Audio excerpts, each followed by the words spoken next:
Before we begin, just a quiet reminder. If you enjoy this kind of sleepy, uneventful history, remember to gently press subscribe. Nothing dramatic, just a soft click, like closing a history book you won't finish. Now, let's begin. The Qing Dynasty did not collapse in a single explosion.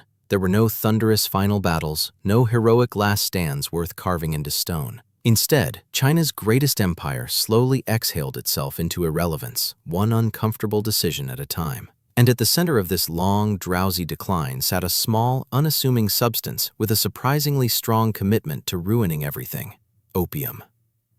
In the early 18th century, Qing China was, by most measures, doing fine. The empire was vast, wealthy, and deeply convinced of its own permanence. Chinese goods flowed outward in massive quantities: tea, silk, porcelain. Europe wanted all of it. China, on the other hand, wanted very little in return. Foreign merchants were tolerated, closely supervised, and largely ignored. Silver came in, goods went out. Everyone followed the rules, except for the part where Britain found this arrangement deeply annoying.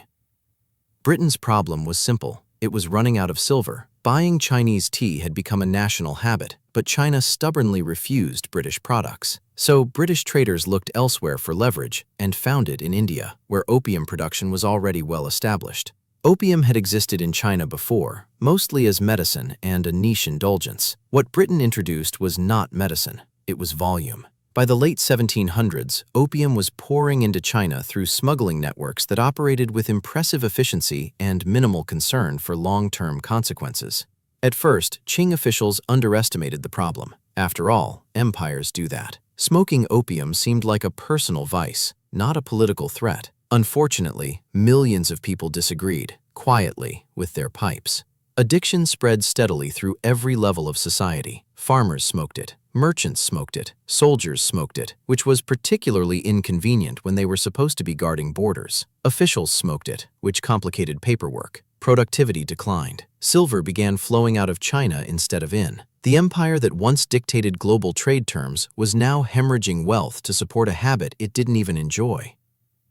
The Qing court eventually noticed. Emperor Dao Guang, who had the unenviable task of inheriting this mess, decided that enough was enough. In 1839, he appointed Commissioner Lin Zichu, a man known for being stubborn, principled, and deeply uninterested in British profits. Lin confiscated and destroyed massive quantities of opium in Canton, publicly and thoroughly, which was satisfying for China and intolerable for Britain. Britain responded in the traditional way of 19th century global diplomacy, with war. The First Opium War was short, embarrassing, and devastating for the Qing Dynasty. British naval power, modern weapons, and industrial logistics prove that moral outrage does not stop cannon fire. China lost. Then it lost again, and again in negotiations. The resulting treaties forced China to open ports, cede Hong Kong, legalize opium, and grant foreign powers special privileges that effectively placed them above Chinese law. These agreements were politely labeled treaties and more accurately described as humiliations with signatures.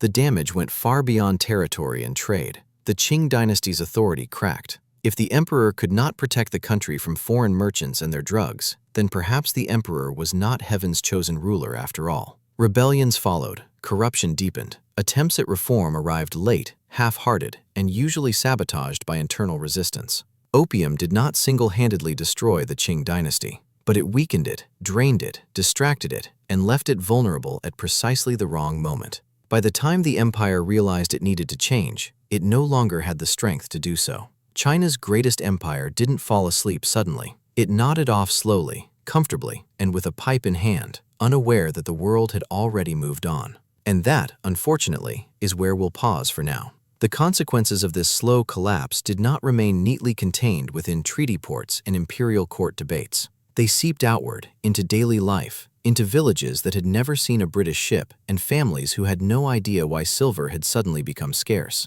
Prices rose, wages failed to follow, taxes remained, as they always did, impressively unavoidable. For ordinary people, the empire's problems arrived quietly, disguised as hunger, debt, and the unsettling sense that something very old was beginning to loosen. Opium addiction made these pressures worse in subtle, grinding ways. An addicted laborer worked less. A soldier with trembling hands guarded less effectively. A local official distracted by the pipe delayed reports, ignored warnings, or accepted bribes simply to maintain his habit. None of this caused immediate collapse. It just made everything slightly worse, everywhere, all at once. Bureaucracy slowed, enforcement weakened, trust in institutions faded, not with outrage, but with exhaustion. As foreign influence expanded, Qing China found itself navigating a new and deeply uncomfortable reality. Missionaries arrived alongside merchants. Foreign enclaves developed their own rules, courts, and protections. Chinese sovereignty became negotiable, divisible, and frequently ignored. The empire that once required foreign envoys to kneel was now being instructed, politely but firmly, on how international trade would function. Internal unrest followed naturally. The Taiping Rebellion, one of the deadliest conflicts in human history, erupted in the mid-19th century and further drained Qing resources. While not caused by opium alone, it flourished in the society already weakened by addiction, economic strain, and declining faith in imperial authority. Millions died. Entire regions were devastated. The Qing survived, technically, but only by leaning on regional armies and local power holders, which quietly shifted real authority away from the center. Attempts at reform came under the banner of self-strengthening. Western weapons were imported, shipyards were built, schools cautiously introduced foreign knowledge, as long as it did not seem too foreign. These efforts were sincere but inconsistent. Reformers argued with conservatives, officials debated while foreign powers expanded their privileges. Meanwhile, opium continued to circulate, legally now, with none of the urgency that had once accompanied its prohibition. By the late 19th century, the Qing Dynasty existed in a strange state of prolonged decline. It still ruled, still collected taxes, still staged ceremonies that implied continuity and stability, but it no longer commanded respect abroad or confidence at home. Each crisis exposed how hollow imperial power had become. Each concession reminded the population that the emperor could negotiate, but not protect. Opium had done its work quietly. It had undermined the economy without explosions. It had weakened military readiness without invasions, at least at first. It had eroded discipline, authority, and focus, all while appearing, on the surface, to be a personal choice rather than a national disaster. Empires often fall because of dramatic defeats.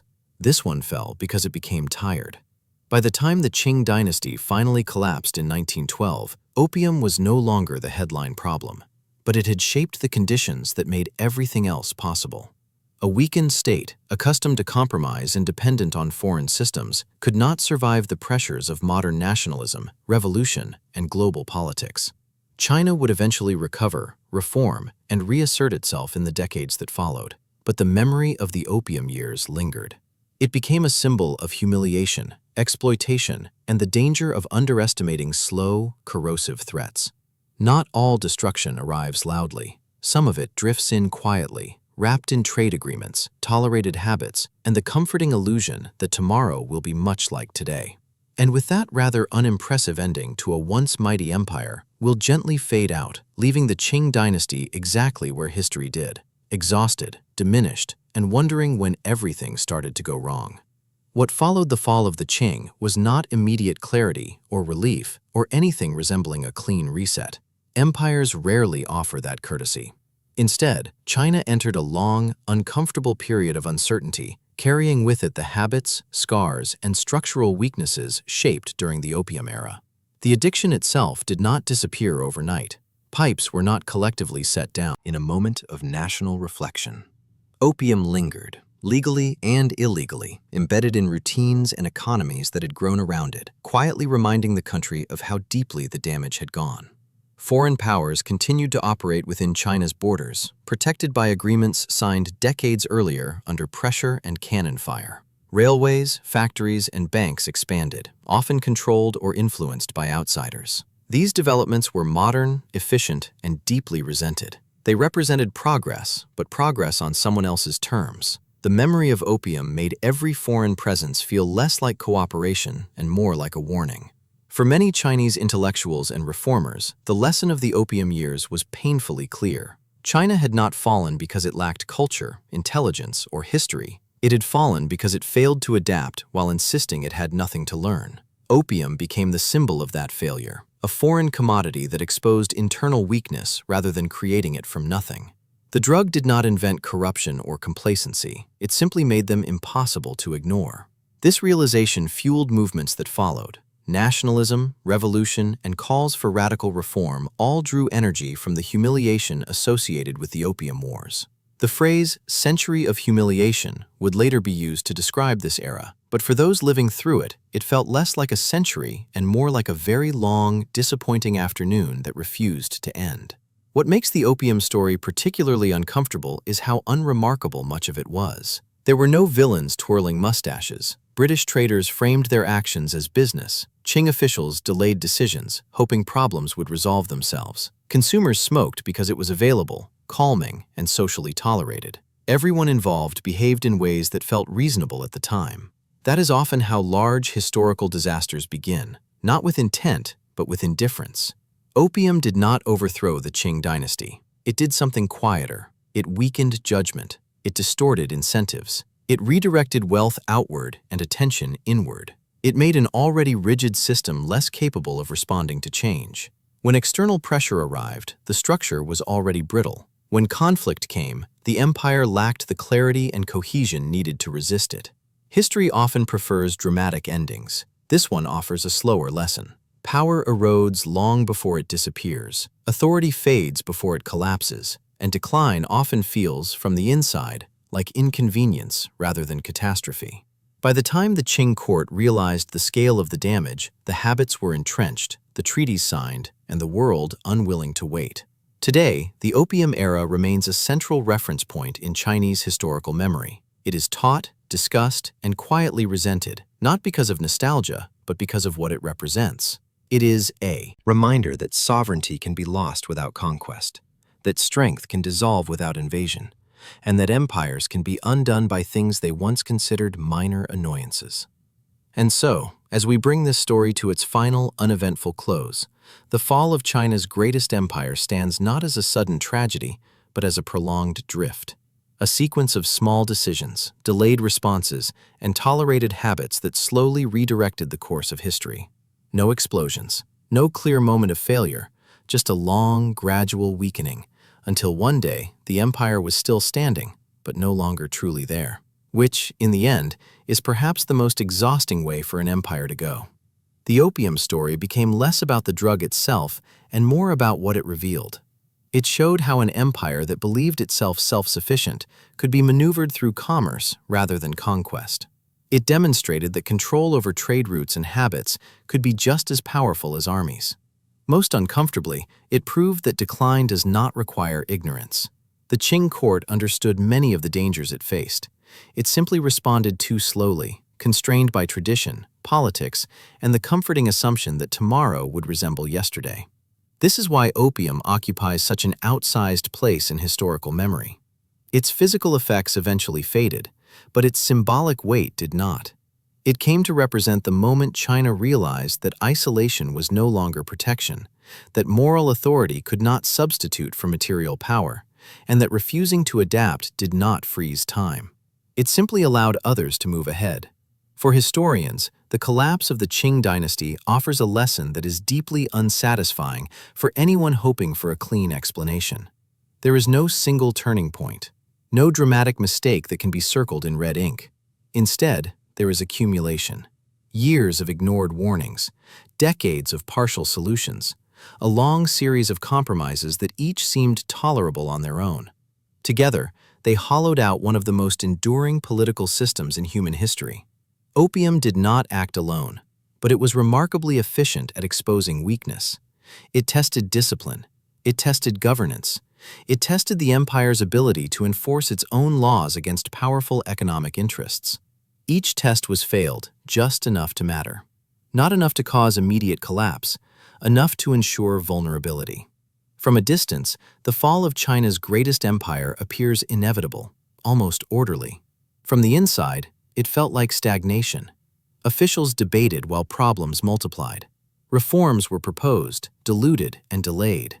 Meanwhile, everyday life continued. People married, worked, smoked, paid taxes, complained quietly, and adapted as best they could. History did not announce itself. It simply unfolded. Perhaps that is why this story lends itself so easily to quiet retelling. There is no need for raised voices or dramatic pauses. The destruction happened without them. An empire faded not because it was conquered in a moment of weakness, but because it spent too long convincing itself that weakness was temporary. In the end, opium did what no invading army had managed for centuries. It altered the direction of Chinese history by changing incentives, habits, and power structures. It distracted an empire at the exact moment attention was most needed, and when attention finally returned, the balance of the world had already shifted. So, as we let this story gently settle, the lesson remains subdued but persistent. The greatest threats are not always loud. Some arrive politely, wrapped in trade, comfort, and the promise that nothing important is really changing. By the time that promise proves false, the consequences have already taken root. And that is how one of the world's most powerful empires was not violently overthrown, but slowly worn down, quietly, patiently, and with remarkable efficiency, until history, almost without ceremony, moved on without it. At which point we can finally allow ourselves to rest. What makes this ending especially tiring is how familiar it all feels. The Qing Dynasty did not lack warnings. It lacked urgency. Each stage of decline came with reports, memorials, and debates that correctly identified problems while carefully avoiding decisive action. Opium was condemned, restricted, legalized, taxed, and tolerated in cycles that gave the appearance of control without delivering any. The empire remained functional, which was precisely the problem. As long as things still worked, even poorly, true reform could be postponed. Meanwhile, the world outside China accelerated. Industrial production expanded, global trade networks tightened, military technology advanced at an uncomfortable pace. Qing institutions, built for stability and continuity, struggled to respond to a system that rewarded speed and adaptation. Opium consumption fit neatly into this mismatch. It dulled reaction time in a society that already preferred caution. It encouraged short-term relief over long-term strategy. It made delay feel manageable. Foreign powers understood this dynamic well. They did not need to conquer China outright. They needed access, influence, and leverage. Opium had already opened the door. Gunboats merely ensured it stayed open. Each new concession reinforced the next. Each treaty normalized inequality. Over time, resistance shifted from outrage to resignation, which is a far more durable outcome. By the early 20th century, the Qing state was still present, but increasingly ceremonial. Power fragmented. Local leaders made decisions once reserved for the center. Loyalty became conditional. The emperor remained a symbol, but symbols require belief, and belief had been eroded by decades of visible weakness. When the dynasty finally ended, it did so with surprising quiet. No final defense, no dramatic collapse, just acceptance that the structure no longer functioned. Opium by then was no longer the primary concern, but it had shaped the environment in which every later failure occurred. It weakened the state's credibility. It disrupted economic balance. It contributed to a culture of avoidance rather than confrontation. Most importantly, it demonstrated how external pressure could exploit internal hesitation. That lesson would not be forgotten. In later decades, Chinese leaders would return to this period repeatedly, studying it not for nostalgia but for caution. The Opium era became shorthand for vulnerability. It represented what happens when a society underestimates gradual harm and overestimates its own resilience. The memory was preserved precisely because it was uncomfortable. And yet, for those living through it, there was no sense of historical importance. There were no chapter titles or summaries. There was only daily adjustment. People adapted to shortages. Officials adapted to diminished authority. Merchants adapted to new rules. Addiction adapted as well, persistent and quietly destructive. History, as always, moved at the speed of ordinary life. This is why the fall of China's greatest empire resists dramatic retelling. It does not offer a single villain or moment of betrayal. It offers something far less satisfying, a demonstration of how large systems fail through accumulation. One tolerance becomes another. One exception becomes policy. One compromise becomes precedent. Eventually, the structure remains standing, but the purpose has drained away. Opium did not force the Qing dynasty to collapse. It encouraged it to wait. And waiting, in a rapidly changing world, turned out to be the most dangerous choice available. So, as this long and somewhat disappointing history finally settles, there is no triumphant conclusion to announce. The empire faded. The world moved on. The consequences unfolded over generations, and the lesson remained quietly intact, preserved not through spectacle, but through memory, which is perhaps the most fitting ending possible. And perhaps the most quietly unsettling part of this story is that from within the Qing world, very little felt catastrophic at the time. There was no single morning when officials woke up and declared the empire doomed. Instead, there were meetings, memos, carefully worded memorials sent upward through layers of bureaucracy, each softening the urgency just enough to remain polite. Opium was discussed in the same tone used for tax shortfalls or flood repairs. Serious, yes, but manageable. Always manageable. This attitude shaped everything that followed. When addiction spread, it was framed as a moral issue rather than a structural one. When silver drained from the economy, it was blamed on smuggling rather than policy. When foreign powers demanded concessions, the court treated each demand as an isolated irritation, not a pattern. Each problem was addressed narrowly, safely contained within its own folder, never assembled into a picture large enough to force uncomfortable conclusions. Meanwhile, ordinary people adjusted in ways that rarely appear in official records. Families compensated for addicted members by working longer hours. Communities tolerated absentee soldiers because there were not enough replacements. Local markets absorbed shortages by raising prices and lowering expectations. Life did not stop. It simply became harder, slower, and less predictable. These changes did not inspire rebellion at first. They inspired fatigue. Fatigue is remarkably effective at preserving decline. An exhausted society does not revolt easily. It adapts. It lowers standards. It narrows ambitions. Over time, people stop expecting protection from the state and begin managing risk privately. This quiet withdrawal of trust mattered far more than any single treaty or military defeat. By the time open resistance appeared, the foundation of imperial authority had already thinned. Even Qing reformers struggled against this atmosphere. Proposals for modernization arrived weighed down by compromise. New institutions were layered atop old ones, producing confusion rather than efficiency. Western technology was imported without fully embracing the systems that made it effective. Education reforms competed with classical traditions that still defined legitimacy. The empire tried to change without appearing to change too much, which satisfied no one for very long. Opium fit perfectly into this pattern. It dulled discomfort without solving it. It allowed individuals to cope while the system failed to correct itself. In that sense, opium was less a weapon than a mirror. It reflected the empire's reluctance to confront structural weakness directly. The damage it caused was real, but the conditions that allowed it to spread were already present. As the 19th century closed, the Qing Dynasty existed in a kind of historical pause. It was no longer confident enough to dominate, but not yet weak enough to disappear. Foreign powers operated freely within its borders. Internal factions competed for influence. Reform and conservatism circled each other endlessly. The empire persisted, but only as a shape, recognizable, familiar, increasingly hollow. When collapse finally came, it arrived without ceremony. The abdication of the last emperor lacked drama precisely because belief had already eroded. There was no shock left to feel. The structure had been failing quietly for so long that its formal end felt almost administrative. A document was signed. A dynasty ended. Life, as always, continued. Looking back, historians often search for decisive moments. They point to wars, treaties, rebellions. These events matter, of course, but the opium story reminds us that power usually dissolves earlier, in subtler ways. It fades in routines. It weakens in habits. It erodes through decisions that seem reasonable in isolation, but disastrous in accumulation. That is why this history resists urgency. It does not demand attention. It invites reflection. The Qing dynasty did not fall because it was suddenly overwhelmed. It fell because it grew accustomed to being slightly diminished year after year until diminished became normal.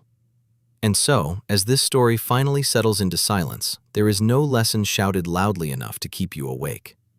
There is only a gentle warning, delivered without drama. Decline rarely announces itself. It arrives politely. It waits patiently. And by the time it becomes undeniable, it has already finished most of its work. Which makes it, unfortunately, the perfect story to fall asleep to. By the time later generations tried to explain exactly when things had gone wrong, the answers were already blurred by time and habit. People pointed to opium, to foreign aggression, to weak emperors, to stubborn traditions. All of these explanations were accurate, and none of them were complete. The truth was more tiring than that. The Qing Dynasty did not collapse because of a single failure, but because it allowed many small failures to coexist without resolution. Opium remained the most convenient symbol because it was tangible. You could see it, smell it, watch its effects unfold in slow motion. A pipe was easier to blame than a bureaucratic culture that rewarded caution over effectiveness. It was easier to condemn addiction than to confront a system that treated delay as stability and compromise as wisdom. Opium did damage, yes, but it also distracted attention from deeper structural inertia. This distinction matters because the Qing experience is often misremembered as a morality tale about vice. In reality, it was a lesson about governance. States are not weakened simply by harmful substances or foreign pressure. They are weakened when they lose the ability to respond coherently. Opium mattered because it revealed that loss. The empire could no longer enforce its own laws consistently. It could no longer protect its economic foundations. It could no longer adapt quickly enough to changing conditions. What replaced decisive action was ritual. Meetings were held. Edicts were issued. Ceremonies continued exactly as they always had. These gestures reassured the court that order remained intact, even as effectiveness quietly disappeared. From a distance, the system looked stable. From inside, it felt increasingly irrelevant. This disconnect between appearance and function is one of the most persistent themes in late imperial China. Authority was still performed, but rarely exercised. Loyalty was still demanded, but less often rewarded. Responsibility diffused downward while power drifted outward. Opium did not create this pattern, but it thrived within it, accelerating decay while appearing to be just another unfortunate complication. For the people living through this era, none of this felt historic. It felt inconvenient. Life required more effort for fewer returns. Trust became selective. Ambitions narrowed. Survival replaced participation. These shifts do not produce dramatic headlines, but they are devastating over time. A society that expects less from its institutions eventually receives exactly that. Even resistance movements reflected this fatigue. Rebellions were brutal but fragmented. Reformers were passionate but constrained. No single group possessed the authority or coherence needed to reverse the trend. By the time revolutionary ideas gained traction, the imperial structure they opposed was already hollow enough to fall quietly. This is why the Qing collapse lacks a climactic ending. There is no final battle that resolves the narrative. There is only a gradual recognition that the system no longer commands loyalty or belief. When belief goes, power follows, usually without protest. Opium's role in this story endures because it embodies that quiet erosion. It is remembered not only for its physical harm, but for the way it exposed vulnerability. It showed how external forces could reshape internal priorities. It demonstrated how comfort could delay reform. It illustrated how damage could accumulate without triggering alarm. In modern retellings, the Opium era often serves as a warning rather than a tragedy. It is cited to emphasize vigilance, sovereignty, and adaptation. The lesson is not that outside threats are inevitable, but that internal stagnation invites them. The Qing Dynasty did not lose control because it lacked intelligence or culture. It lost control because it underestimated the cost of standing still. And so, as this history finally settles into its uneventful conclusion, there is no sharp moral to deliver, no heroic reversal to celebrate, only a pattern to notice. Large systems rarely collapse when they are challenged. They collapse when they stop responding meaningfully to challenge. Opium did not destroy China's greatest empire in a single decisive act. It accompanied the empire as it slowly surrendered initiative, confidence, and adaptability. By the time the structure formally ended, the work had already been done quietly, thoroughly, and without interruption. Which brings us, at last, to the end of this long, subdued decline. An empire faded, a lesson remained, and history, unimpressed and uninterrupted, moved forward as it always does. At this point, there is nothing left to resolve, only the option to rest, knowing that some of the most consequential changes in human history happen not with force, but with patience. And that, mercifully, is where we stop. And if there is one final detail worth lingering on, it is how ordinary all of this ultimately was. The Qing Dynasty did not feel itself slipping into history, it felt itself coping. coping with trade disputes, coping with unrest, coping with declining revenue, coping with foreign pressure, coping, always coping. Opium fit neatly into this pattern, not as a dramatic rupture, but as one more factor requiring management rather than resolution. This mindset explains why so many opportunities for decisive change dissolved into cautious adjustment. When bans failed, regulation followed. When regulation failed, taxation followed. When taxation failed, resignation followed. Each step preserved the appearance of governance while quietly abandoning its substance. The empire remained busy, which made it difficult to notice that it was no longer effective. Even the language of the time reflected this drift. Problems were described as disturbances, irregularities, inconveniences, rarely as crises. A crisis demands priority. An inconvenience can wait. Opium, despite its scale, was consistently treated as the latter. It was harmful, yes, but never urgent enough to justify disrupting existing hierarchies or upsetting powerful interests. Stability remained the highest value, even as stability itself began to erode. Foreign powers benefited enormously from this preference. They did not need to dismantle Qing institutions. They simply learned how to operate around them. Extraterritorial courts, treaty ports, and commercial privileges allowed outsiders to function with increasing independence inside China's borders. Sovereignty became theoretical. Authority became conditional. The empire continued to exist, but increasingly as a framework others could navigate rather than a force they had to obey. For those at the top, this arrangement felt temporary. Surely adjustments could be reversed. Surely reforms could be introduced gradually. Surely the old order could absorb new pressures as it always had before. The problem was not ignorance. It was overconfidence in continuity. The Qing Dynasty had survived rebellions, invasions, and natural disasters for centuries. Opium did not look more dangerous than those. But opium's damage was not explosive. It was cumulative. It weakened labor, discipline, and trust at the same time. It drained wealth while dulling attention. It blurred responsibility in a system already designed to distribute blame upward and action downward. By the time its full impact became undeniable, the mechanisms needed to address it decisively were no longer intact. This is why the end, when it came, felt administrative rather than tragic. The abdication of the last emperor did not shock the population. It confirmed what many already sensed. The imperial structure had become symbolic long before it formally ended. Its authority had been negotiated away piece by piece, treaty by treaty, habit by habit. Opium's place in this story remains central, not because it explains everything, but because it explains enough. It shows how decline can be facilitated rather than forced, how external pressure can succeed without constant confrontation, how internal hesitation can be more damaging than external hostility. Above all, it demonstrates how systems designed to preserve order can become incapable of protecting themselves. There is no villain here that can be neatly dismissed. British traders pursued profit. Qing officials pursued stability. Consumers pursued relief.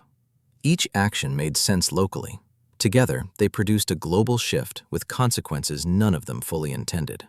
History often works this way, not through grand design, but through aligned convenience. As a result, the story of how opium destroyed China's greatest empire resists any dramatic closing line. There is no final collapse to replay, no single moment to remember. There is only a long stretch of adaptation mistaken for resilience, of endurance mistaken for strength. The empire lasted, and in lasting, slowly surrendered the qualities that had made it powerful. So, as this account finally reaches its quiet end, the lesson remains subdued. Decline is rarely loud. It rarely announces itself. It settles in gently, disguised as pragmatism, patience, and temporary compromise. By the time it becomes undeniable, the work is already complete. And with that, there is nothing left to add. The pipes are empty, the treaties signed, the dynasty concluded. History moves forward, leaving behind not a warning shouted across time, but a pattern for those patient enough to notice. Which is, perhaps, all this story was ever meant to be. And in the years that followed, people tried to impose neat explanations on something that had never been neat. Textbooks summarized, speeches condensed, Timelines were drawn with clean arrows pointing from opium to war to collapse, as if history preferred straight lines. It does not. What actually happened was far less organized and far more exhausting.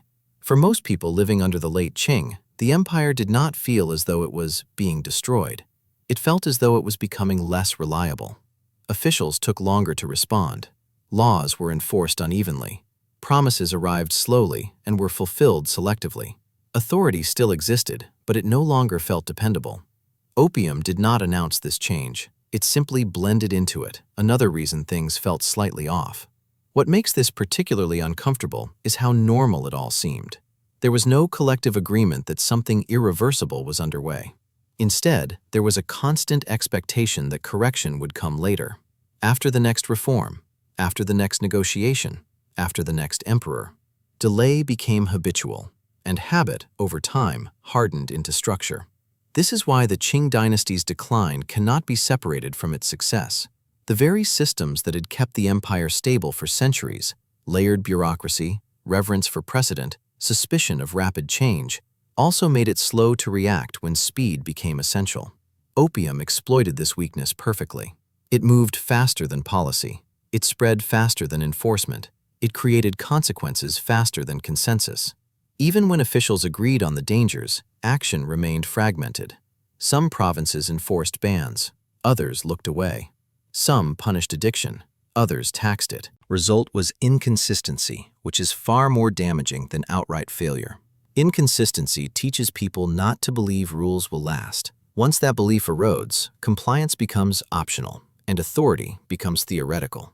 Meanwhile, foreign powers continued to adjust efficiently. They adapted to Chinese restrictions. They renegotiated access. They applied pressure where resistance was weakest. Opium was only one tool among many, but it had already softened the ground. The empire's inability to control it signaled something far more important than addiction. It signaled limits. By the late 19th century, those limits were widely understood, even if rarely spoken aloud. Merchants planned around imperial weakness. Local elites negotiated independently. Ordinary people relied less on central protection and more on family, guilds, and personal networks. The state still existed, but it was no longer the primary reference point for security or opportunity. This quiet decentralization mattered more than any single rebellion. Power does not disappear all at once. It diffuses, it leaks, it relocates. Opium accelerated this process by undermining trust and draining resources, but the deeper change was psychological. The belief that the empire could always correct itself began to fade. When belief fades, legitimacy follows. And when legitimacy weakens, collapse becomes procedural rather than dramatic. That is exactly what happened in 1912. The end of the Qing Dynasty did not shock the population because the idea of imperial permanence had already worn thin. The structure remained, but the conviction behind it had quietly left the room. Looking back, it is tempting to assign blame neatly, to point at foreign aggression or moral failure or stubborn leadership. These explanations are comforting because they imply that decline requires obvious mistakes. The Qing story suggests otherwise. It implies that decline can result from reasonable decisions made consistently over long periods of time, in conditions that reward caution over courage. Opium did not overwhelm China's greatest empire with force. It accompanied it during a long period of hesitation. It thrived in the gaps between intention and execution. It filled the space created when a system prefers adjustment to transformation. In that sense, opium was not an anomaly. It was a symptom. And symptoms, as history repeatedly demonstrates, are easiest to ignore. So, as this account finally reaches the point where nothing more really happens, we arrive at the most uneventful conclusion imaginable. The empire faded. The world reorganized. New systems emerged, carrying forward lessons learned the slow way. Opium receded. Memory remained. There is no final warning to deliver, no urgent call to attention. Only the quiet observation that some of the most consequential shifts in history occur not when societies fail dramatically, but when they function just well enough to postpone change. Which, after such a long and understated decline, feels like exactly the kind of ending this story deserves. And yet, even after everything had ended on paper, the habits of the old order lingered, drifting forward into whatever replaced it. Systems do not vanish when they are declared finished. They persist in expectations, in routines, in the way people respond to authority. The Qing Dynasty left behind more than collapsed institutions. It left behind caution, suspicion, a deep awareness of how easily strength could erode without anyone noticing. The Opium era became useful in this way. It was remembered not because it was unique, but because it was illustrative.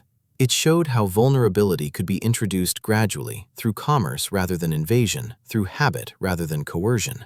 Later leaders would return to this memory repeatedly, not to dwell on the past, but to justify vigilance. The lesson was simple, if uncomfortable. Weakness does not need to be dramatic to be fatal. What is striking is how little of this was obvious while it was happening. The Qing court never lost control in a single moment. It lost it incrementally, in ways that felt reversible. Every concession seemed temporary, every treaty negotiable, every failure correctable.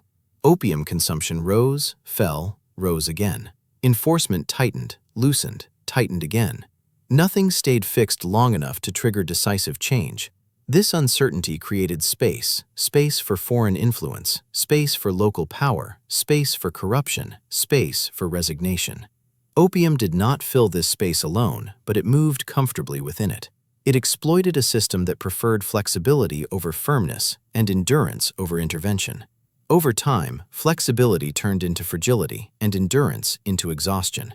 For the population, this exhaustion mattered more than ideology. People adjusted expectations downward. They relied less on imperial protection and more on informal networks. Family, clan, guild, and region became more reliable than distant authority. This shift did not announce itself politically, it expressed itself practically. When institutions disappoint consistently, people stop depending on them. That quiet withdrawal is far more damaging than rebellion.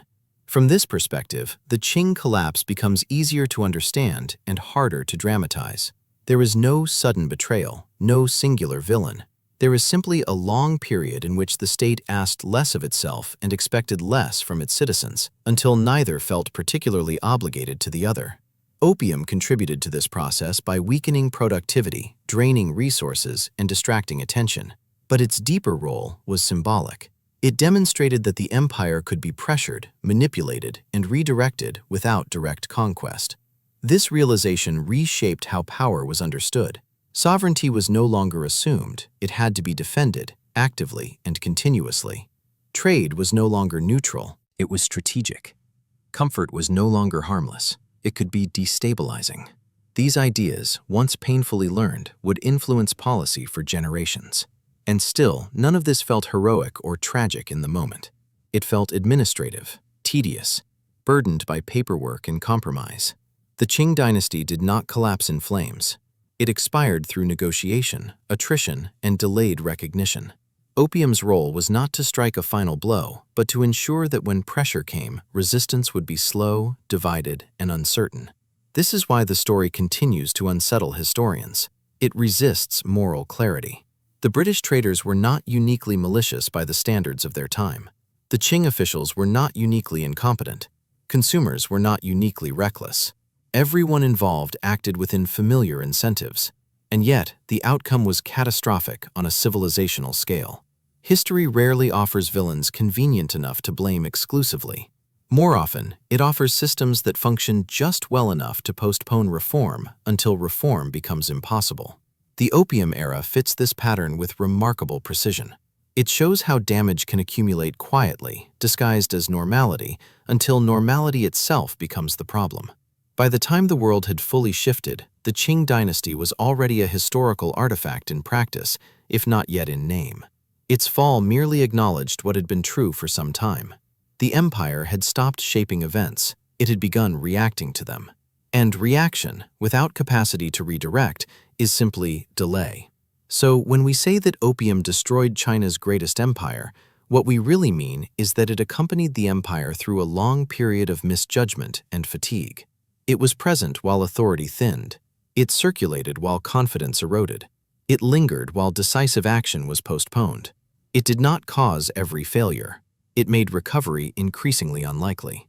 And that is where this history finally settles. Not with outrage, not with resolution, just with the quiet recognition that large systems rarely fall because of one terrible choice. They fall because they make many small ones, consistently, in conditions that reward patience over urgency. Which leaves us, at last, with nothing further to add. The empire faded, the lesson remained, and history, characteristically indifferent, continued forward without waiting for anyone to finish explaining what had just happened. At which point, it is perfectly reasonable to stop listening, let the details blur, and allow the story to dissolve into the background, exactly the way the empire did. And as the details finally begin to blur, what remains is not outrage or sorrow, but familiarity. The Qing Dynasty's story feels unsettling precisely because it does not feel exotic. It feels procedural. It feels like something that could happen while everyone involved is busy doing something else. Opium mattered, but so did paperwork. So did delayed meetings. So did the endless confidence that problems could always be managed later. In the end, the empire was not overpowered. It was outpaced. Decisions arrived too slowly for a world that no longer waited. Opium accelerated that mismatch by draining energy and focus, but the deeper issue was timing. An empire built to endure centuries encountered a century that demanded speed. It responded with patience. The world responded by moving on. What history leaves us with is not a dramatic warning, but a quiet pattern. Decline does not require ignorance. It does not require cruelty. It does not even require bad intentions. It requires only the steady postponement of difficult choices, repeated often enough that postponement becomes policy. Opium did not invent this habit. It simply made its consequences harder to ignore.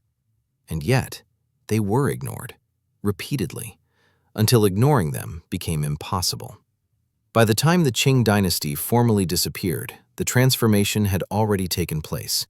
The empire existed only as memory, ritual, and administrative residue.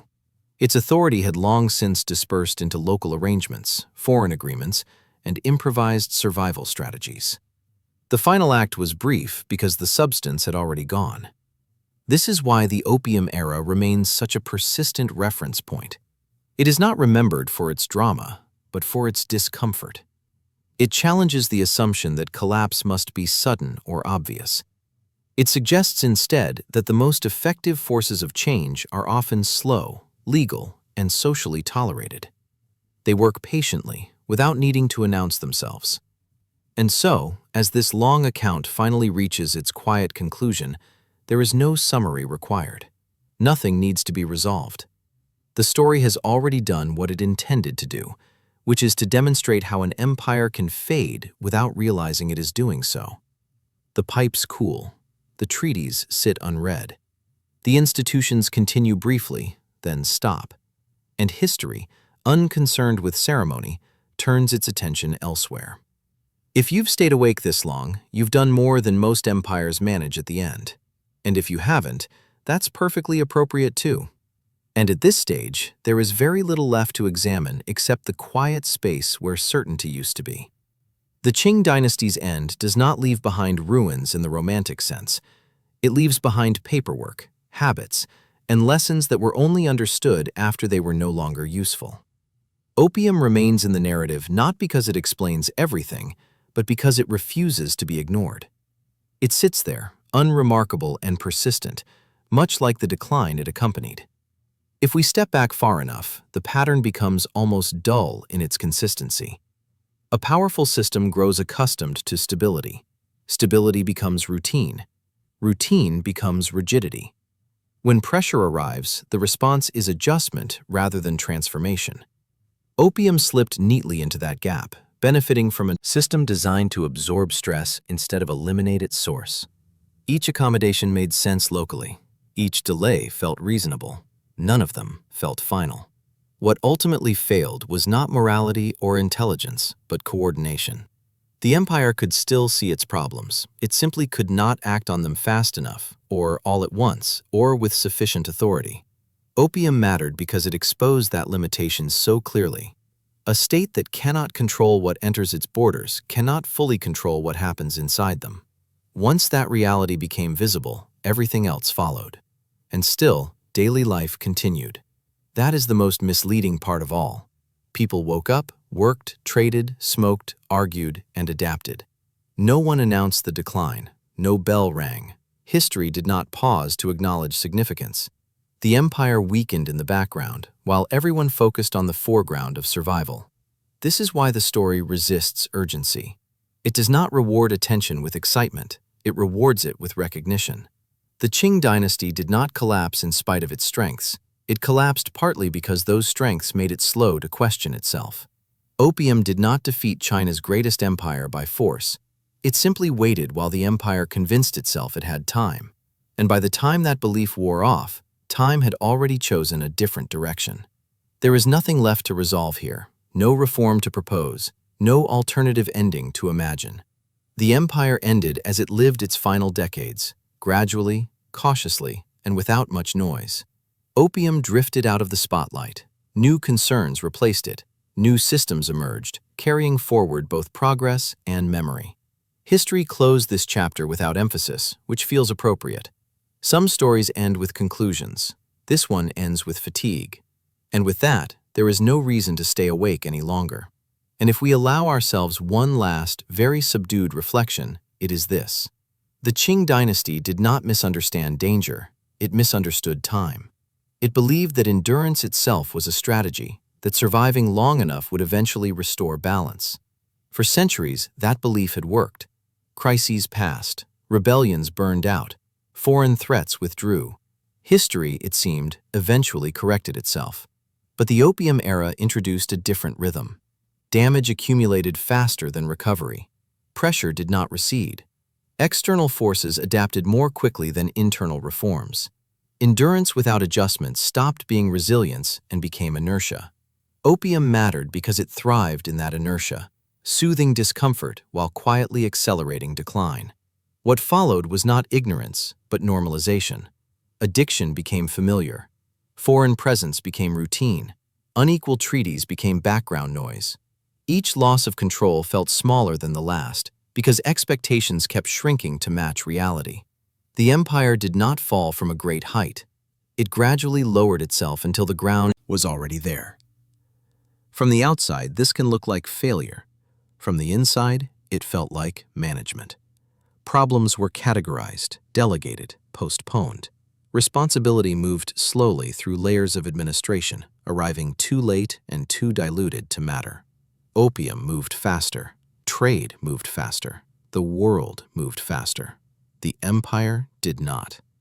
And so the story ends where it has been heading all along, not with a moment of collapse, but with the absence of resistance. When the final changes came, they encountered little opposition because opposition requires belief, and belief had been worn down gently over decades. What remained was acceptance, not agreement, just acceptance. Opium's role in this is remembered because it makes the pattern visible. It shows how comfort can delay urgency, how tolerance can weaken authority, how gradual harm can escape attention until attention itself is no longer effective.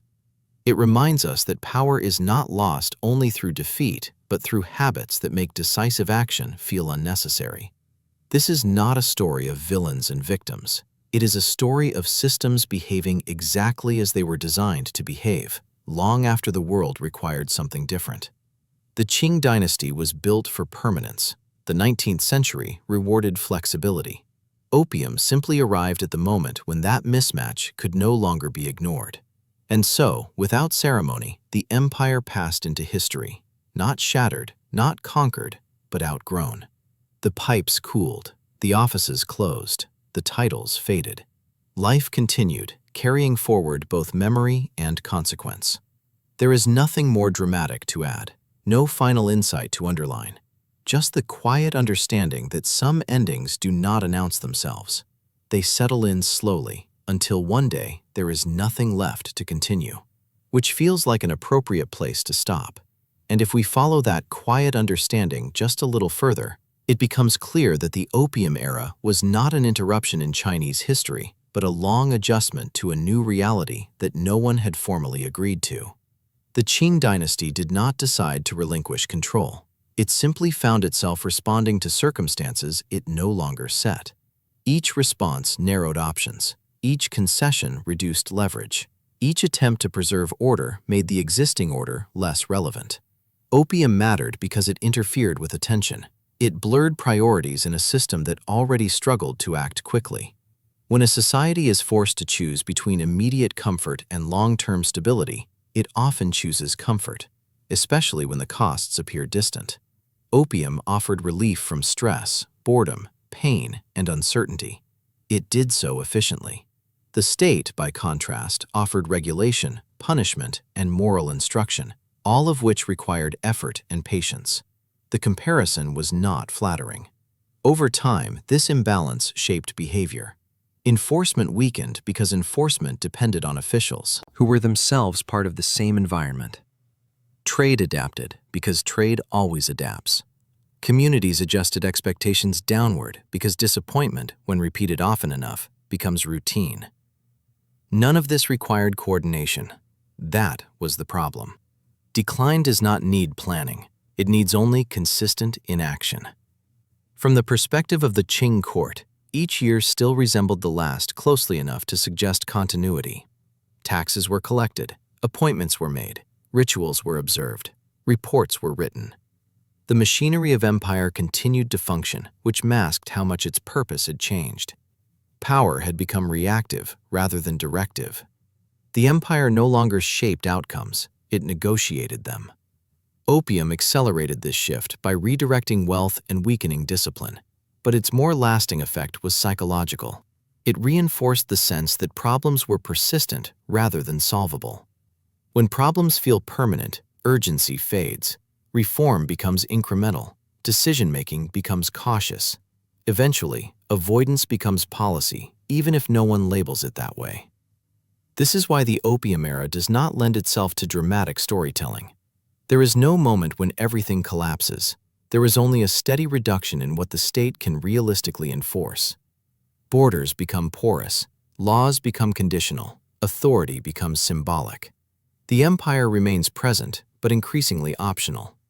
For ordinary people, this change was felt less as political crisis and more as administrative unreliability. Officials might help, or they might not. Rules might apply, or they might not. Protection might arrive, or it might be negotiated elsewhere. Over time, loyalty shifts toward whatever proves most dependable. In late Qing China, that was rarely the central state. By the time revolutionary movements emerged, they did not overthrow a strong system, they replaced a tired one. The absence of resistance was not evidence of agreement, but of exhaustion.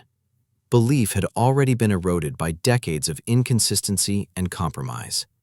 Opium had contributed to that erosion by weakening productivity and attention, but the deeper issue was institutional fatigue.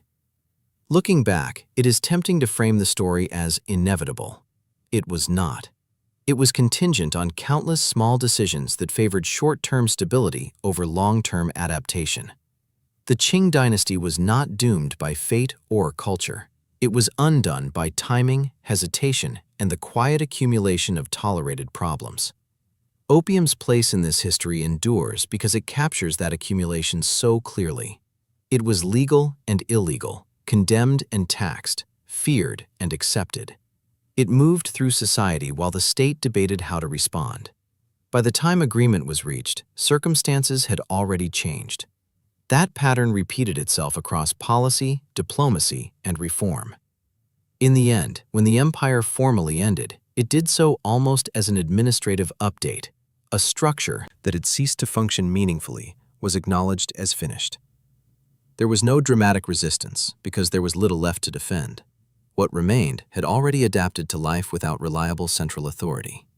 And so the story closes not with collapse, but with recognition. Recognition that endurance without adjustment is not strength. Recognition that systems can continue operating long after they have stopped serving their original purpose. Recognition that decline often feels like continuity until it is too late to reverse. Opium did not destroy China's greatest empire by force. It accompanied it through a long period of misjudgment, distraction, and delay. It was present while decisions were postponed and authority thinned. When the empire finally ended, opium was no longer the central issue, but its imprint remained, a reminder of how quietly history can change direction. There is nothing left to resolve here. Only the understanding that some endings are not marked by events, but by absence. And once absence becomes normal, the story is already over. And once absence becomes normal, it is surprisingly difficult to notice when anything meaningful has gone missing. That was perhaps the Qing Dynasty's final and most consistent problem. Nothing disappeared all at once. Authority thinned, confidence softened, expectations lowered. Each change was small enough to tolerate, which made tolerance the defining behavior of the era. Opium fit neatly into this environment because it did not demand attention. It offered quiet relief rather than confrontation. It did not overthrow institutions. It coexisted with them, draining energy while paperwork continued to circulate. A system designed to value order above all else struggled to respond to something that caused disorder without appearing disruptive. Opium made people slower, poorer, and less focused, but never suddenly enough to provoke decisive action. This produced a strange contradiction. The Qing state remained deeply invested in moral authority, issuing proclamations about virtue, discipline, and proper conduct, even as its practical ability to enforce those values declined. The more enforcement weakened, the more rhetoric increased. Edicts grew firmer as compliance became looser. The gap between intention and outcome widened until it became an accepted feature of governance rather than a problem to be solved. Foreign powers observed this carefully. They learned that resistance would be measured, negotiated, and eventually adjusted around. Pressure did not need to be overwhelming. It needed only to be persistent. Opium had already demonstrated how effectively persistence worked. Once an exception was made, it could be referenced. Once a concession was granted, it could be expanded. Each agreement made the next one easier. Inside China, this gradual normalization of weakness reshaped how people understood the state. Authority became something to navigate rather than rely on. Laws were flexible. Outcomes were negotiable. Loyalty became pragmatic. These adaptations were rational responses to uncertainty, but they further weakened central control. The empire did not collapse because people rebelled en masse. It collapsed because they stopped expecting coherence. What is most striking is how little outrage this produced. Anger requires faith that things could be otherwise. In the late Qing period, faith had eroded quietly. Disappointment replaced outrage. Fatigue replaced resistance. Opium was not the cause of this mood, but it thrived within it, reinforcing a sense that escape was easier than engagement. By the time reform movements gained momentum, they were operating within a society already accustomed to improvisation. Attempts to modernize arrived late and unevenly. New institutions overlapped with old ones. Responsibility blurred. Urgency competed with caution and usually lost. The empire tried to evolve without abandoning its self-image as timeless, which limited how far change could go. Opium's legacy, then, was not only physical or economic, it was psychological. It reinforced habits of delay and accommodation. It made long-term consequences feel distant and manageable. It encouraged individuals and institutions alike to seek relief rather than resolution. Over decades, this orientation proved fatal to a system facing accelerating external change.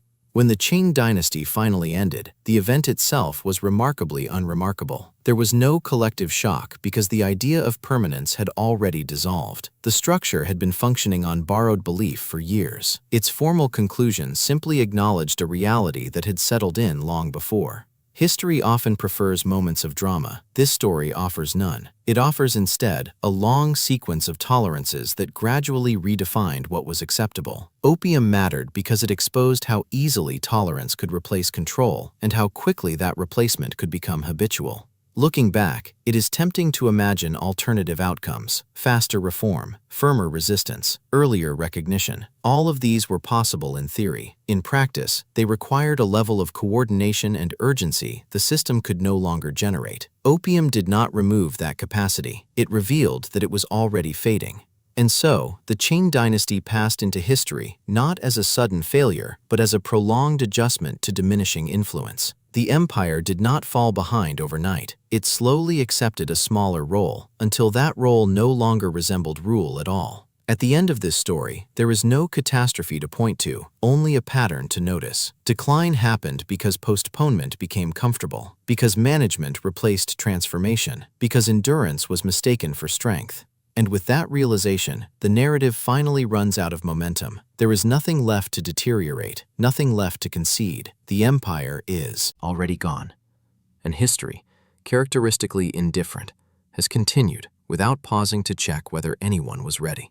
Which is as gentle and as exhausting an ending as this story could possibly have. And at this point, the story has thinned to its final residue: habit. Habit is what remains when urgency has been exhausted. The Qing Dynasty did not collapse while struggling violently against its circumstances. It collapsed after becoming accustomed to them. Opium mattered because it made that adjustment easier, softer, and far more tolerable than open crisis would have been. What had once been considered unacceptable slowly became inconvenient, and then routine. Foreign merchants operating beyond Chinese law were first alarming, then frustrating, then expected. Silver flowing out of the country was first debated, then regulated, then quietly endured. Opium smoking moved through the same stages. Shock faded into concern. Concern faded into management. Management faded into resignation. None of these stages felt final. That was the danger. The imperial system continued to reward caution. Officials who avoided mistakes advanced more reliably than those who pursued bold solutions. Stability remained the primary metric of success, even as stability itself eroded.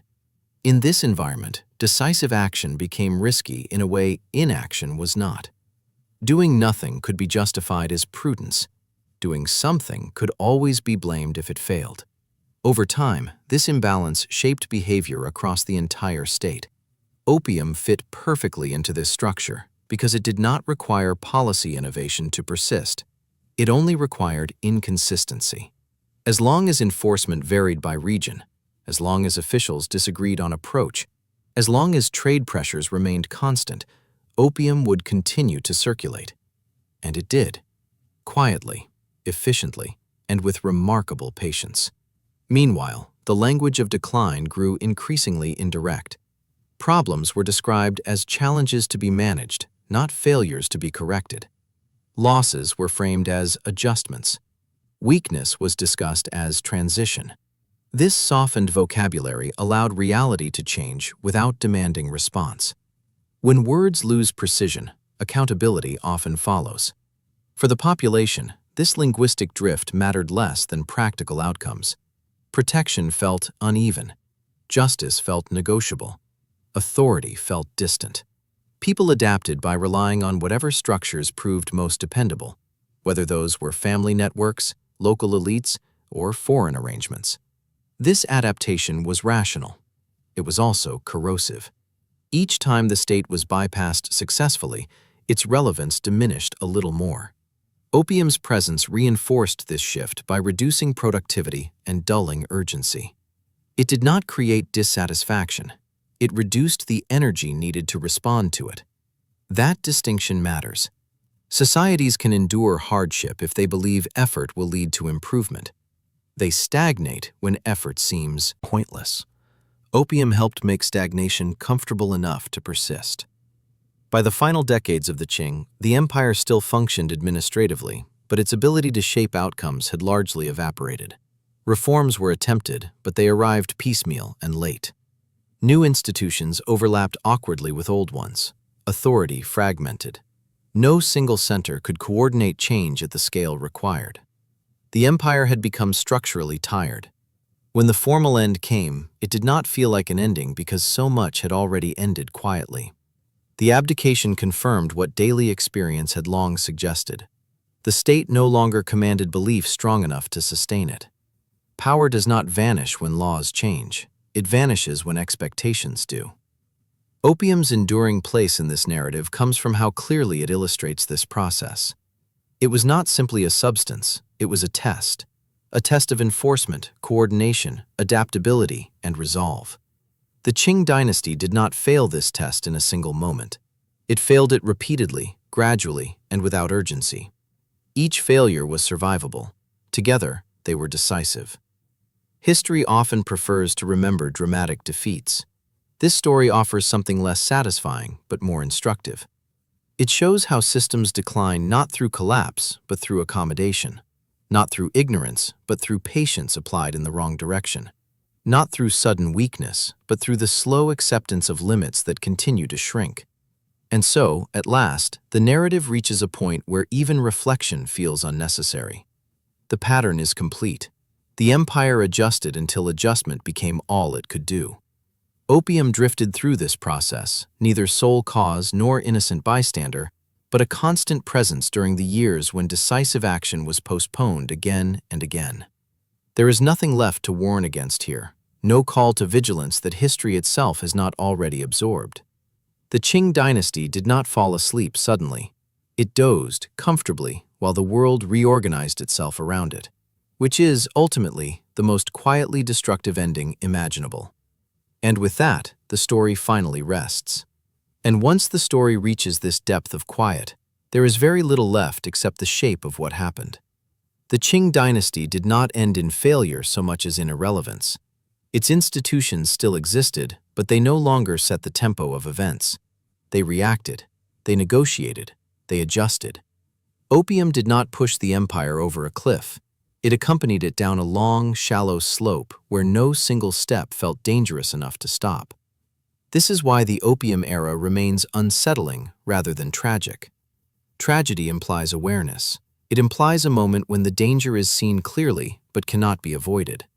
The Qing experience offers something duller. Danger was seen in fragments. Each fragment was addressed carefully, politely, and too slowly. By the time the fragments formed a whole, the ability to respond had already been worn down. Opium's greatest contribution to this process was not destruction, but distortion. It distorted priorities. It distorted time. It made decline feel tolerable. While addiction weakened bodies and economies, it also softened urgency. Problems that might have demanded confrontation instead encouraged accommodation. Relief replaced resolution. Management replaced transformation. The empire continued to value continuity above all else. Continuity of ritual, continuity of hierarchy, continuity of language. These had once been sources of strength. In a rapidly changing world, they became anchors. Opium did not create this attachment, but it thrived within it, quietly rewarding inaction and punishing disruption. For the people living under late Qing rule, this translated into a gradual recalibration of expectation. Protection was partial, justice was inconsistent, authority was negotiable. None of this produced immediate revolt. It produced caution. People learned not to expect too much, and eventually, not to ask. When belief drains away this way, power does not need to be overthrown. It dissolves. By the time the dynasty formally ended, there was little left to contest. The state no longer represented inevitability. It represented one option among many, and not always the most effective one. Opium had helped reveal that reality by showing how easily laws could be bent, ignored, or repurposed under pressure. Once that lesson was learned, it applied to everything else. History often frames this period as humiliation imposed from outside. That is only part of the story. The deeper humiliation was internal. The realization that endurance without adaptation is not strength, and that tradition alone cannot substitute for responsiveness. Opium mattered because it made that realization unavoidable, even if it arrived too late to reverse course. And so the Qing dynasty's story does not conclude with judgment. It concludes with recognition. Recognition that large systems can continue functioning long after they have stopped working. Recognition that decline often feels like normal life, just slightly more difficult each year. Recognition that the most damaging forces are not always violent or obvious, but patient and persistent. There is nothing left to explain beyond this point. The empire has already faded. The lesson has already been absorbed. History has already moved on, uninterested in whether anyone noticed the moment when it did. At this distance, the details blur, the arguments soften, and the narrative settles into something almost featureless, which is exactly how the end of China's greatest empire occurred. Not with collapse, but with quiet disappearance. And with that, there was finally nothing more to say. And beyond that quiet disappearance, what remains is the uncomfortable realization that the process never truly stops. The Qing Dynasty ended, but the conditions that shaped its decline did not vanish with it. They lingered in institutions, habits, and memories, influencing how later governments understood danger, control, and delay. Opium became shorthand for that entire experience, not because it was unique, but because it was so revealing. What the Opium era demonstrated, more clearly than any invasion, was how easily power can be redirected without being seized. Control over trade altered incentives. Control over habits altered behavior. Control over time altered outcomes. None of this required conquest. It required patience, consistency, and a system willing to postpone uncomfortable decisions. The Qing Dynasty provided exactly that environment. From the inside, postponement felt responsible. Radical change risked instability, and instability was the one thing imperial governance had always sought to avoid. The irony, of course, is that by prioritizing stability in the short term, the state undermined it in the long term. Opium eased immediate pressure while deepening structural weakness. Each year that passed without decisive reform made reform more disruptive and therefore less likely. This cycle is what makes the story feel so monotonous. The same discussions repeated, the same warnings resurfaced, the same compromises were made. History did not advance in leaps. It shuffled forward, weighed down by caution. Opium flowed through this process like background noise, rarely the center of attention, always present enough to matter. Even when outrage appeared, it struggled to sustain itself. Anger flared after defeats, humiliations, and revelations of corruption, but it faded quickly into resignation. Sustained outrage requires faith that action will matter. By the late Qing period, that faith had been quietly eroded. People did not stop caring, they stopped expecting results.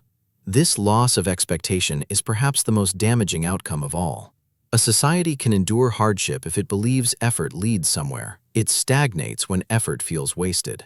Opium contributed to this stagnation by dulling discomfort and normalizing escape.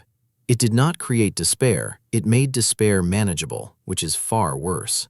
When later generations looked back, they often focused on moments of confrontation, wars, treaties, rebellions. These are easier to teach and easier to remember.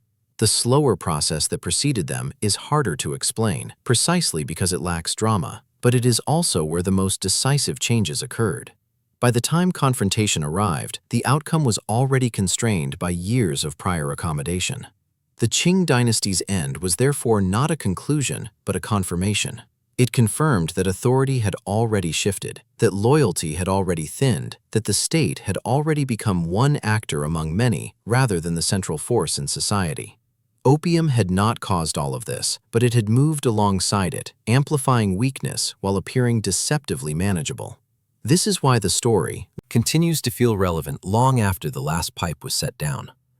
It is not a warning about drugs alone.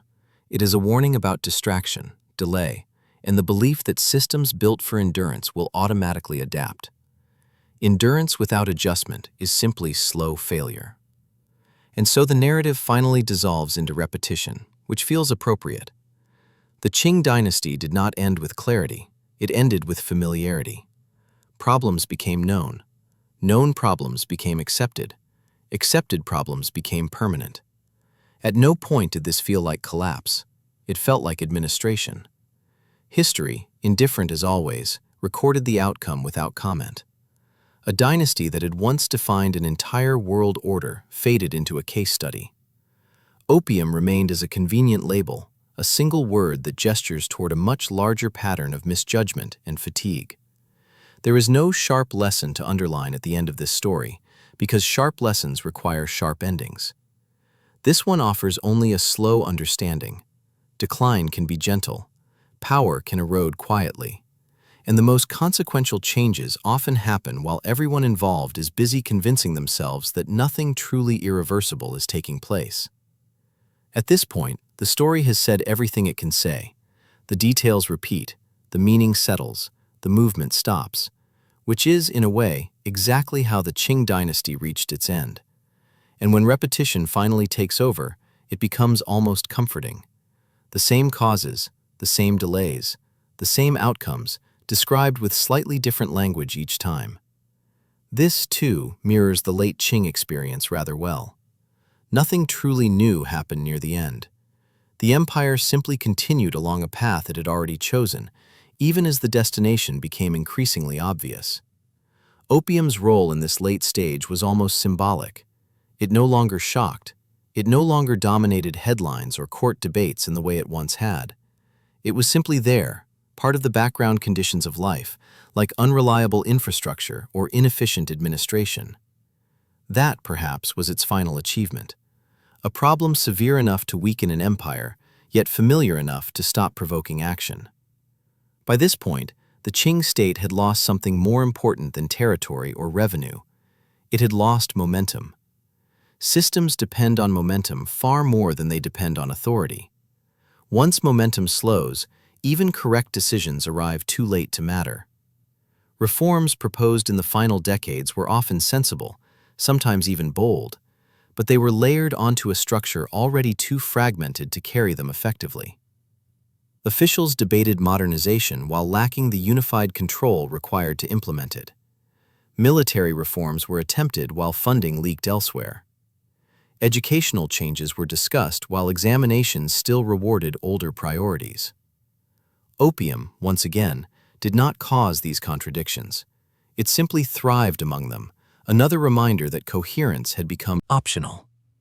For ordinary people, this translated into a steady lowering of expectations. The empire was no longer assumed to solve problems. It might help if conditions were favorable. It might intervene if pressure became unavoidable. But reliability was no longer part of the equation. People planned accordingly. They relied on local arrangements. They avoided unnecessary attention. They adapted quietly. Adaptation is often praised as resilience. In this case, it was something closer to retreat. Each successful workaround reduced pressure on the state to improve. Each local solution made centralized reform less urgent. Opium's presence reinforced this dynamic by making escape easier than engagement. When discomfort can be dulled, urgency rarely survives. As the 19th century turned into the 20th, the Qing Dynasty existed in a peculiar limbo. It still claimed authority, but rarely exercised it decisively. It still demanded loyalty, but struggled to inspire it. The language of rule remained intact, even as the substance faded. This mismatch produced a system that looked impressive from afar and felt increasingly irrelevant up close. When the end finally came, it arrived through paperwork rather than conflict. Declarations replaced battles. Abdication replaced siege. The lack of resistance was not evidence of satisfaction. It was evidence of disengagement. By the time change became unavoidable, belief had already been exhausted. Looking back, historians often search for the moment when everything could still have been saved. The more uncomfortable answer is that there was no single moment. There were many. Each passed quietly. Each was deferred for reasons that seemed sensible at the time. Opium was present for many of them, never quite central, never quite irrelevant. This is why the phrase, "Opium destroyed China's greatest empire," is both true and misleading. Opium did not push, it accompanied. It did not command, it lingered.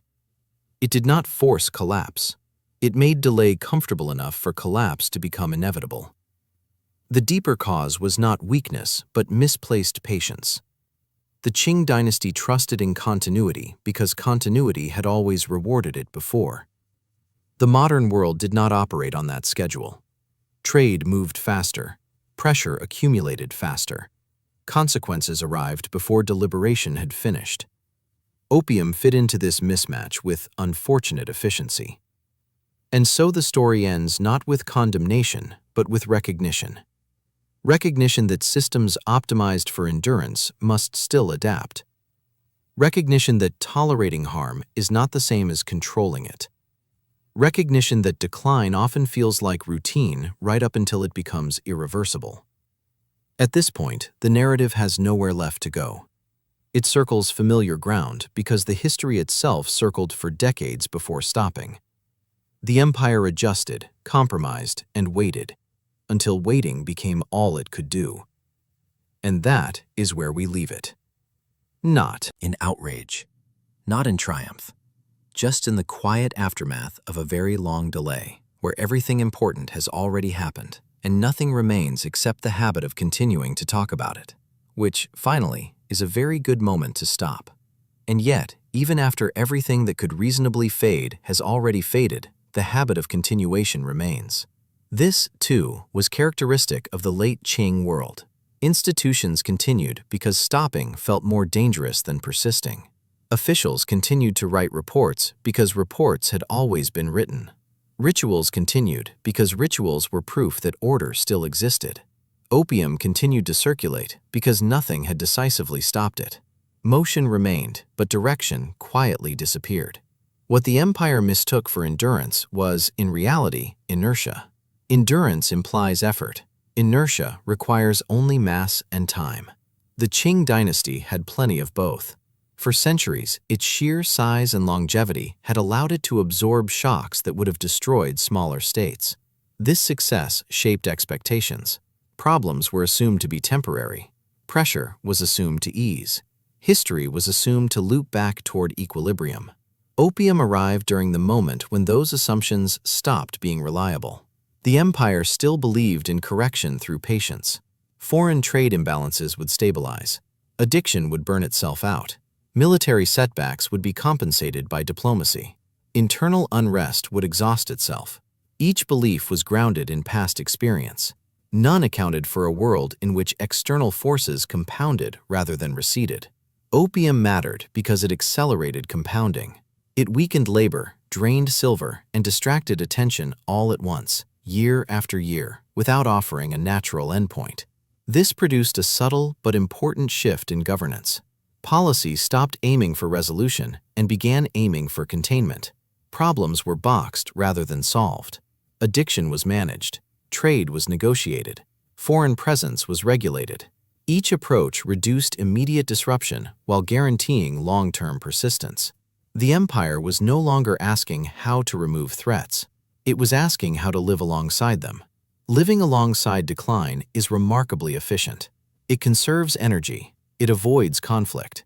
It allows daily life to proceed with minimal disruption. It also ensures that decline becomes structural. Opium, once again, fit comfortably into this arrangement. It offered individual relief within a collective failure to adapt. It did not provoke enough pain to force transformation. It softened pain just enough to delay it. For the population, this translated into a quiet recalibration of ambition. The future became something to manage rather than shape. Security came from familiarity rather than progress. People learned which rules mattered and which could be ignored.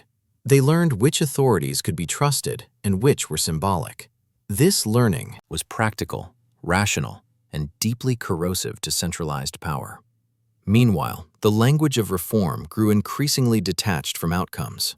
Plans were announced. Institutions were renamed. Committees were formed. Western techniques were selectively adopted, carefully stripped of the urgency that made them effective elsewhere. Opium, still present, continued to undermine productivity and focus, making coordination harder just as coordination became essential. By the time serious efforts at modernization gained traction, the empire was attempting to change while carrying the full weight of its own habits. Reform was expected to be gradual, respectful, and non-disruptive. Unfortunately, the world it faced was none of those things. Trade networks shifted quickly. Military power rewarded speed. Influence followed those who acted decisively.